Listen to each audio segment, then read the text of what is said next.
اعوذ باللہ من الشیطان الرجیم بسم اللہ الرحمن الرحیم وَإِذَا الرُّسُلُ أُقِّتَتْ، اور سب پیغمبر وقت مقررہ پر جمع کیے جائیں گے۔ سورہ مرسلات کی 11ویں آیت ہے۔ اس میں اللہ تعالیٰ پیغمبروں کے جمع کرنے کا وقت بتا رہے ہیں کہ وہ قیامت جب قائم ہو جائے گی تو اس وقت پیغمبروں کو جمع کیا جائے گا۔ قرآن میں کئی ایک مقامات پر یہ بات آپ کو ملے گی کہ جب محشر قائم ہوگا، میدان محشر میں اللہ تعالیٰ جب مقدمہ لگائیں گے ساری بنو انسانی کا، تو اس وقت یعنی ان کے جو پیغمبر اور جو رسول ان کی طرف بھیجے گئے تھے قوموں کی طرف، ان کو بطور گواہ کے شہادت کے لیے پیش کیا جائے گا، اور وہ اس امر کی گواہی دیں گے کہ انہوں نے اللہ کا پیغام ان لوگوں تک پہنچا دیا تھا، اور یہ ان کے خلاف سب سے بڑی حجت ہوگی اللہ کی طرف سے، اور اس بات کو ثابت کرنے کے لیے کہ اللہ تعالیٰ نے ان کو ایسے ہی نہیں چھوڑ دیا تھا، بلکہ خبردار کرنے کے لیے کوئی کسر نہیں چھوڑی تھی۔ جو ان کی جو روش تھی اس کی وجہ سے وہ ان کو لے کر ڈوبی، وہ خود اس کے آپ ذمہ دار ہیں۔ یہ بتانے کے لیے اللہ تعالیٰ اس حجت کو پورا فرمائیں گے۔ لِأَيِّ يَوْمٍ أُجِّلَتْ، کافر کہتے ہیں کس دن کے لیے کام اٹھا رکھا گیا ہے۔ لِيَوْمِ الْفَصْلِ، کہیے فیصلے کے دن کے لیے۔ وَمَا أَدْرَاكَ مَا يَوْمُ الْفَصْلِ، اور تمہیں کیا خبر وہ فیصلے کا دن کیا ہے۔ وَيْلٌ يَوْمَئِذٍ لِّلْمُكَذِّبِينَ، تباہی ہے اس دن جھٹلانے والوں کے لیے۔ بار بار یہ سوال کرتے ہیں کافر کہ آخر یہ جو وعدے کیے جا رہے ہیں، آخر یہ فیصلہ کب ہونے والا ہے، یہ وعدہ کب پورا ہونے والا ہے، یہ قیامت کب آنے والی ہے۔ بطور مذاق پوچھا کرتے تھے نبیوں سے، تو ان سے کہا جا رہا ہے کہ یہ فیصلے کا دن ایک مقرر ہے اللہ کے پاس، اور تمہیں کیا معلوم فیصلے کا دن کیا ہے، تم تو اس کو جھٹلا رہے ہو، اور تم اپنی زندگی میں آپ مگن ہو اور یہ سمجھ رہے ہو کہ ایسا کچھ بھی ہونے والا نہیں ہے کہ مجھے کسی کے سامنے جا کر جواب دہ ہونا نہیں ہے۔ تو یہ تمہاری خام خیالی ہے، اس دن تباہی ہے اور بربادی ہے جھٹلانے والوں کے لیے۔ الم نہلک الاولین، کیا ہم نے ان سے پہلے کے لوگوں کو ہلاک نہیں کیا۔ ثم نتبعہم الآخرین، پھر ہم ان کے بعد آنے والی قوموں کو انہی کی طرح ہلاک کریں گے۔ اس میں اللہ تعالیٰ ایک سوالیہ انداز میں پوچھ رہے ہیں کہ جو لوگ کفر و عناد کیے تھے، کیا ہم نے ان کو صف ہستی سے نہیں مٹا ڈالا؟ کیا ہم نے پچھلی قوموں کو مار کر ختم نہیں کر دیا؟ پچھلی کتنی قوموں کے تذکرے قرآن شریف میں بھی آتے ہیں کہ قوم عاد، قوم سمود، قوم لوط، قوم فرعون، اس طریقے سے بہت سی قومیں ایسی تھیں جنہوں نے اپنے نبیوں کی تکذیب کی تھی، آخرت کے آنے کا انکار کیا تھا، تو اللہ تعالیٰ نے ان کو مار کر ختم کر دیا، ان کو اس زمین سے نکال دیا۔ اللہ تعالیٰ فرمانا چاہ رہے ہیں کہ جیسا کہ ہم پچھلی قوموں کو ہلاک کیے ہیں، ویسے ہی آئندہ آنے والی قوموں کو بھی ہلاک کریں گے ہم۔ اور یہ تنبیہ ہے ان کفار مکہ کو، اس میں خطاب ہے کہ یہ جو ہے آخرین سے مراد وہی لوگ تھے جو امت محمدیہ کے جو کفار تھے، ان کو اس عذاب کے آنے سے پہلے بتایا جا رہا ہے، خبر دی جا رہی ہے کہ دیکھو تم جو کام کر رہے ہو اس کا انجام بھی ایسا ہی ہونے والا ہے جیسا کہ پچھلی قوموں کا ہوا تھا، اور بالکل ایسا ہی ہوا۔ غزوہ بدر کے موقع پر اللہ تعالیٰ نے ان کو ذلیل و خوار کیا اور ہلاک کیا، کتنے مسلمانوں کے ہاتھوں مارے گئے۔ تو اس میں ان کو بتایا جا رہا ہے کہ تم اپنی انہیں تاریخ اٹھا کر دیکھ لو، اگر تم کو معلوم نہیں ہے تو تم کو پتہ چل جائے گا کہ جن قوموں نے آخرت کا انکار کیا تھا اور اپنی اس موجودہ زندگی ہی کو سب کچھ اور اصل سمجھ لیا تھا، اور اس کے جو ظاہری جو نتائج تھے اس پر اس کو خیر و شر کے میں نے معیار سمجھ کر بنا لیا تھا، اور اسی کے مطابق تم نے اپنے اخلاق کو سمجھا تھا، اور اسی کے مطابق تم نے اپنی زندگی گزاری تھی، تو پھر کیسے جو ہے ان قوموں کو اللہ تعالیٰ نے تباہ و برباد کر دیا، جن قوموں نے ایسا طرز عمل اختیار کیا تھا کہ اس دنیاوی زندگی کو سب کچھ سمجھ کر آخرت کو بھلا بیٹھے تھے، تو اس کو تباہ و برباد کیے۔ تو اس بات کا ثبوت ہے کہ جن قوموں نے ایسا کیا تو ان کو ہلاک کیا گیا۔ یہ آخرت اور قیامت یقینی طور پر آنے والی ہے، یہ حقیقت ہے اس میں، اور اگر کوئی اس کو جھٹلاتا ہے تو اس کا انجام بھی بالکل ویسا ہی ہوگا جیسا پچھلی قوموں کا ہوا تھا،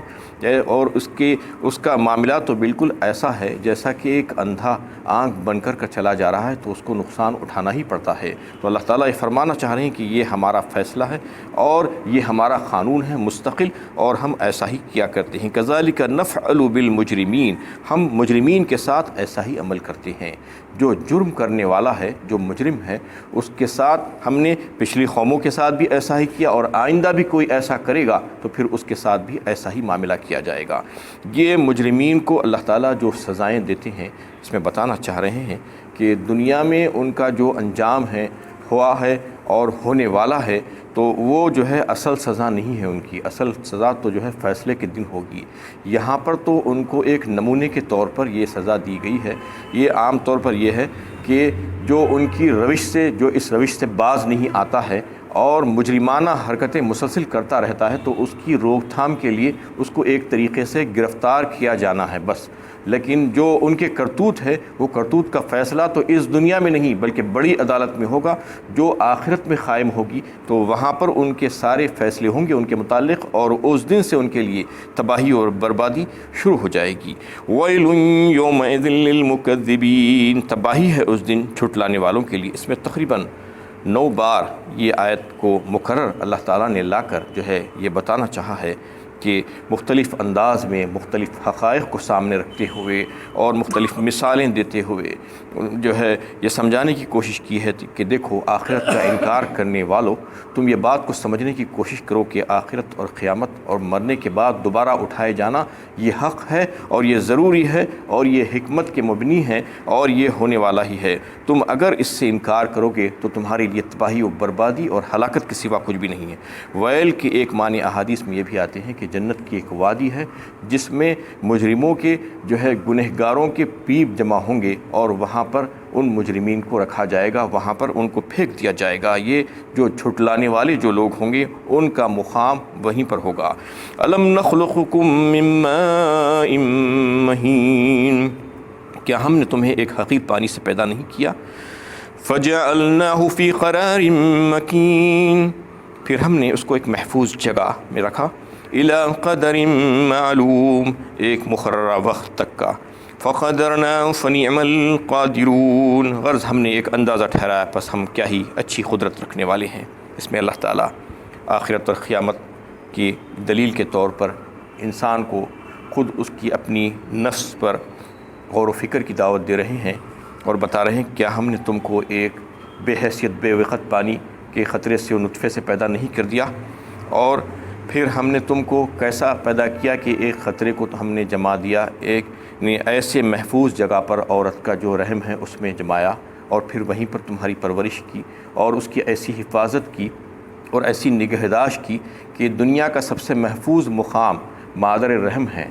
رحم مادر ہے، کہ وہاں پر جو ہے انسان کی پرورش اللہ تعالیٰ نے کی ہے، اس کی نشو و نما کی ہے، اس میں انہیں ذری بھی حفاظت میں فرق نہیں آنے دیا۔ اور پھر اللہ تعالیٰ کا فرمان ہے کہ ہم کیسا اندازہ مقرر کیے تھے اور کیسا اندازہ مقرر کرنے والے ہیں ہم، کہ ہم ایک بار تم کو اس طریقے سے تمہاری پیدائش کیے ہیں، تو کیا پھر جو ہے تم یہ سمجھتے ہو کہ ہم عاجز ہیں دوبارہ تم کو اس طریقے سے پیدا کرنے میں؟ ایسا کیسے ممکن ہے؟ جبکہ اس وقت تم کچھ بھی نہیں تھے، ایک حقیر پانی کا خطرہ، ہم نے اس کو لے کر ایک جیتا جاگتا انسان بنایا، اور پھر تم یہ سمجھتے ہو کہ دوبارہ ہم کو کیسے پیدا کیا جائے گا؟ جس طریقے سے پہلے پیدا کیا گیا تھا بالکل اسی طریقے سے دوبارہ بھی تم کو ہم پیدا کریں گے، اور ہم اس بات پر پوری قدرت رکھتے ہیں۔ وَيْلٌ يَوْمَئِذٍ لِّلْمُكَذِّبِينَ، تباہی ہے اس دن دین حق کو جھٹلانے والوں کی۔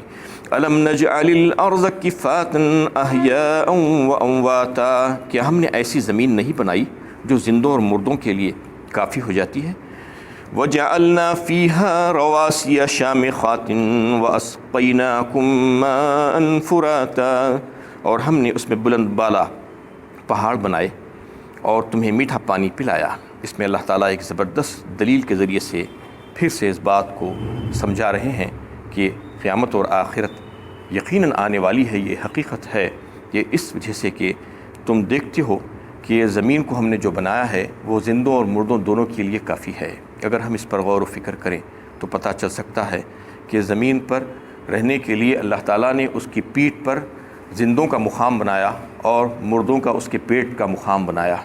اور یہ بتانا چاہ رہے ہیں کہ اربوں اور خربوں سال سے یہ زمین کو ہم نے پیدا کر کے رکھا ہے، اور اس میں بے حد و حساب اللہ تعالیٰ کی مخلوقات ہیں، نہ صرف انسان بلکہ حیوانات اور جو ہے آبی جانور ہیں، خشکی کے جانور ہے، فضاؤں کے جانور ہے، پرند و چرند ہیں، لاکھوں کروڑوں مخلوقات اللہ تعالیٰ کی ہیں، اور وہ ہزاروں سالوں سے اس پر پل رہے ہیں، اس کی گود میں پل رہے ہیں، اور پھر ان کی جو ضروریات ہیں وہ ساری ضروریات اسی زمین کے خزانے سے نکل رہی ہیں، اور یہ اللہ تعالیٰ ان کو یہیں سے دے کر زندہ رکھے ہوئے ہیں، اور جب پھر ان میں سے جو بھی مرتا ہے، مرنے کے بعد ان کو اسی زمین میں ڈالا جاتا ہے، اسی زمین اس کو قبول کرتی ہے، قبول کرنے سے انکار نہیں کرتی۔ کتنے مرتے ہیں اتنوں کو جو ہے جو بھی مخلوقات میں سے اس کو زمین ہی لیتی ہے، زمین کے علاوہ اور کوئی دوسرا مقام نہیں ہے۔ زندوں کے لیے بھی یہی ہے اور مردوں کے لیے بھی یہی ہے۔ اللہ تعالیٰ یہ فرمانا چاہ رہے ہیں کہ دیکھو، ایک بات تو یہ ہے کہ یہ دلیل ہے تمہارے لیے کہ ہم نے کیسا اس زمین کو بنا دیا، اور پھر یہ زمین کو ہم نے بالکل ایسا نہیں کر دیا کہ بالکل سپاٹ پلین رکھ دیا، بلکہ اس میں پہاڑوں کو لگایا، اگایا، اور پھر پہاڑی سلسلہ قائم فرمایا۔ اس سے بے شمار فائدے تمہارے لیے ہم نے رکھ دیے ہیں۔ اس سے موسموں کے تغیرات ہوتے ہیں، موسموں میں جو ہے تبدیلی ہوتی ہے، اور بارش کا برسانے میں جو ہے وہ بڑا دخل ہوتا ہے اس کا، درختوں کے اگانے میں اس کا دخل ہوتا ہے، اور معدنیات جو زمین سے جو نکلتی ہے، اور جو مختلف قسم کے جو پتھر جو ملتے ہیں انسانوں کو، وہ اسی کے ذریعے سے نکلتے ہیں۔ اس طریقے سے دریاؤں کے پیدا کرنے میں، یعنی اس کے بہت سے جو ہے فائدے ہیں جو اللہ تعالیٰ نے پہاڑوں کو بنا کر پہاڑی سلسلہ جو شروع کر دیا ہے۔ اس میں یہ بتانا چاہتے ہیں اللہ تعالیٰ کہ ہم نے یعنی کیسے کیسے فلک بوس پہاڑ بنائے ہیں، مختلف مقامات پر آپ کو دیکھنے میں ملتا ہے، اور پھر فرماتے ہیں کہ وَأَسْقِينَاكُم مَّاءً فُرَاتًا، اور تمہیں میٹھا پانی پلایا۔ پانی کا جو انتظام اللہ تعالیٰ نے کیا ہے زمین کے پیٹ میں بھی کیا ہے اور زمین کی پیٹھ پر بھی کیا ہے۔ پیٹ میں زمین کے اللہ تعالیٰ نے پانی کے ذخائر رکھ دیے ہیں، اور پیٹھ پر بھی جو ہے میٹھے پانی کی نہریں بہا دی ہیں، اور پھر سب سے بڑا ذخیرہ اللہ تعالیٰ نے زمین پر جو رکھا ہے سمندروں کو بنایا ہے، مشرق سے لے کے مغرب تک۔ یعنی دنیا کی زمین کا جو ہے تقریباً 75% حصہ جو ہے پانی ہی پر مشتمل ہے، سمندروں پر مشتمل ہے۔ وہ کھارے پانی کو اللہ تعالیٰ یعنی صاف کر کے اس کو اٹھاتے ہیں بخارات کی شکل میں، اور پھر اس کو بادلوں کی اور ہواؤں کے ذریعے سے ہانک کر مختلف مقامات پر زمینی علاقوں میں لے جایا جاتا ہے، پھر وہاں سے نتھرا اور ستھرا پانی انسانوں کی ضروریات کی تکمیل کے لیے اللہ تعالیٰ وہاں سے برساتے ہیں۔ یہ سارے انتظامات اللہ تعالیٰ نے کیے ہیں۔ بتانا چاہ رہے ہیں اللہ تعالیٰ کہ دیکھو یہ ہماری قدرت ہے، اس کے پیچھے کون کام کر رہا ہے، کون سی ہستی ہے جو یہ تمام چیزوں کو بنانے والی ہے، تم سب کو پیدا کرنے والی ہے، ساری مخلوقات، اور پھر ان کی بقا کے لیے جو انتظامات ہم نے دنیا میں جو کیے ہیں وہ صرف اور صرف خدا ہی ہے، اللہ ہی کی حکمت ہے، اور انہی کی مشیت ہے، اور انہی کے جو ہے وجہ سے یہ چل رہا ہے۔ تو یہ جو ہے ایک وقت جب انہوں نے یہ قائم کر دیا ہے تو پھر کیا ان کے لیے مشکل ہے کہ یہ بساط کو الٹ دیں اور پھر سے نئی بساط بچھا دیں؟ یہ بالکل ممکن ہے، اور یہ ممکن ہے، یہ ہونے والا ہے۔ اللہ تعالیٰ یہ بتانا چاہ رہے ہیں جو کوئی اس میں شک و شبہ کر رہا ہے، جو کوئی اللہ تعالیٰ کی حکمت پر، اللہ تعالیٰ کی قدرت پر، اللہ تعالیٰ کی مشیت پر اور اللہ تعالیٰ کے کاموں پر جو شک کرتا ہے اور آخرت کے آنے پر یقین نہیں رکھتا، اور یہ سمجھتا ہے کہ اس دنیا کے بعد کوئی دوسری زندگی اس زندگی کے بعد نہیں آنے والی ہے، کوئی آخرت والی زندگی نہیں ہے، اور اس میں ہمارا کوئی حساب و کتاب نہیں ہونے والا ہے، تو یہ اس کی خام خیالی ہے۔ یہ اس میں اگر ایسا ہی سوچ کر زندہ رہنا چاہتا ہے تو رہے، اس کو جو ہے اس وقت پتہ چلے گا جب وہ آخرت میں اللہ کے دربار میں پہنچے گا، تو جب معلوم ہوگا کہ اس نے جو کچھ بھی سوچا تھا وہ بالکل غلط بات تھی، اور اس نے اس کا بہت نقصان اٹھا لیا۔ یہ تمام باتیں بتا کر اللہ تعالیٰ بتانا چاہ رہے ہیں کہ قیامت یقیناً آنے والی ہے، اور جو بھی اس کا انکار کریں گے، جو قوموں نے انکار کیا تھا ان کی تباہی ہوئی، اور جو بھی آئندہ بھی اس کا انکار کریں گے وہ بھی تباہ و برباد ہو جائیں گے، ان کے اخلاق خراب ہوں گے، ان کا ایمان خراب ہوگا، اور پھر ان کو دنیا میں بھی سزائیں ملیں گی، اور آخرت کے لیے تو بڑی سزائیں ان کے لیے تیار ہیں۔ وآخر دعوانا الحمدللہ رب العالمین۔